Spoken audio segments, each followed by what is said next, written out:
In this video, I will show you how to load a design and delete a design from the memory. First, you will need to press the upper center button, then make the first selection, which is select design, hit enter, and select the design. If you have more than 12 designs, you can turn the page with the RPM button on the left side, also on the right side. Scroll down and select the design that will be needed. Then hit enter.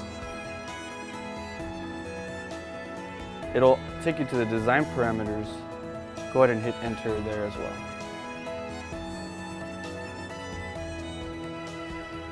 Now to delete a design, you will need to select the upper center button, scroll down to number 5, which is the delete option, hit enter, and scroll down to the design that you want to delete.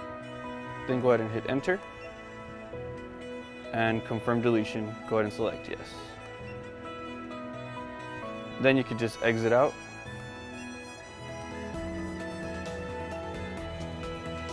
And that's how you load a design and delete a design from the memory.